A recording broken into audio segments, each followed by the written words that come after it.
Aside from submitting a proposal assignment and an annotated bibliography, you will also submit an outline of your thesis statement and the body paragraphs of your essay.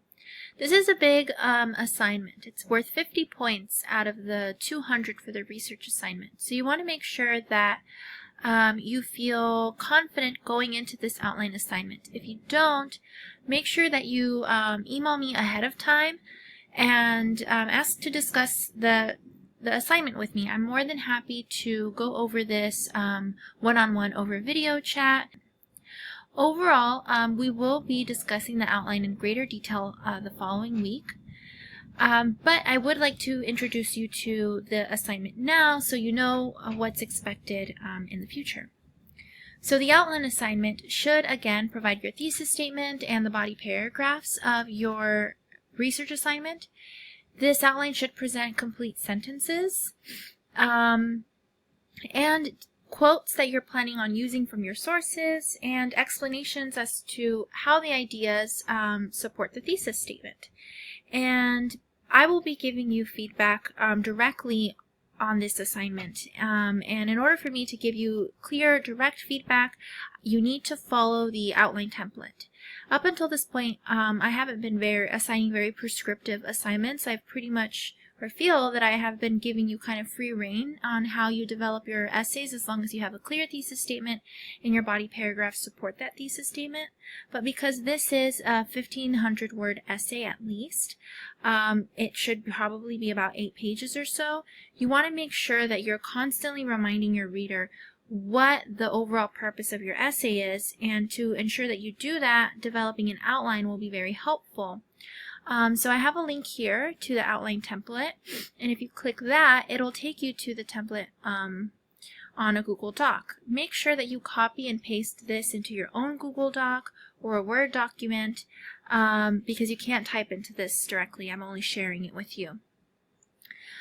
So for your outline, and again we'll go over this in greater detail, for your outline you will discuss the purpose statement, which would essentially be to discuss the advantages and disadvantages of whatever topic that you've decided. And remember, this topic has to revolve around social media. Your thesis statement, which could potentially start with something along the lines of, if you get kind of stuck thinking, I believe that Instagram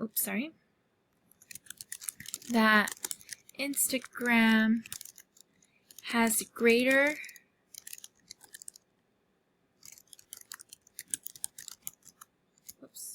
positive effects on teenage girls because of the, or maybe I'm making this up as I go, due to its ability to create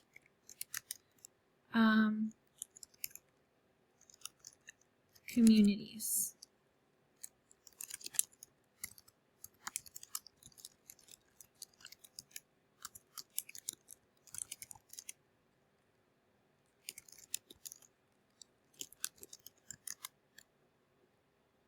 So this would be my potential thesis statement. And I'm going off of the topic that we discussed in the previous segment for the research assignment as to one aspect, Instagram has an effect on a specific population, teenage girls. This is a good potential thesis statement, or I should say working thesis statement. This isn't the thesis statement that you're going to end up with, or I'm going to end up with my research paper, but it tells me straight ahead what I'm going to be focusing on and what I really believe in. So I think this is a perfect working thesis statement, but you will revise it to improve on it to make sure that eventually it sounds academic and it holds the appropriate tone for a research assignment.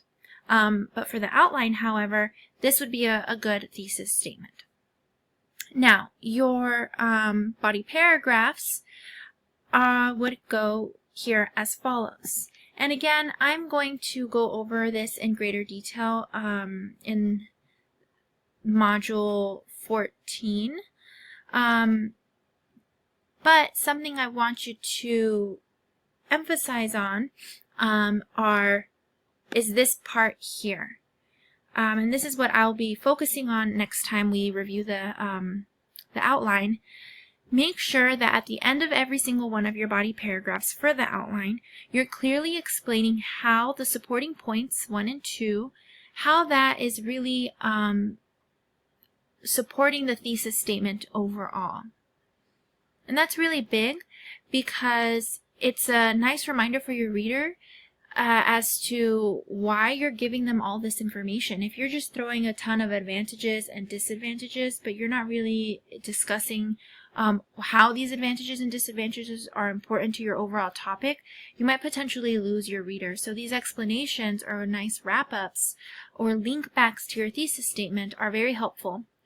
Something else that I want to point out at this moment is the supporting points that you will end up developing are your own beliefs and your own advantages and disadvantages that you've researched and came up with on your own. Make sure that you're not substituting research in your supporting points, because if you do that, that means all of your supporting points in your paper are going to be pretty much other people's words. It's just going to be research that you conducted, and if you do that, the research will overshadow your own voice in this paper. It's a long paper and you are expected to use 6 sources, but in no way should you be allowing the research, the essays, the writers that you're using to overpower your voice and your opinions throughout this research essay. And again, I will go into this a little bit in greater depth a little bit later on, but I wanted to give you this video so you have a greater idea or a better understanding of what's going to be expected of you for this outline assignment. And as of right now, I've listed out the exact same thing for 5 body paragraphs. You may have more body paragraphs. I don't think you should have any less than 5 since it is an 8 to 10 page essay assignment. But overall, if you have any questions coming up in the future, if you have any questions, know that in the future I will be giving you a more detailed lecture and a reading on developing this outline. But should you have any questions then, you can post on the research assignment discussion board.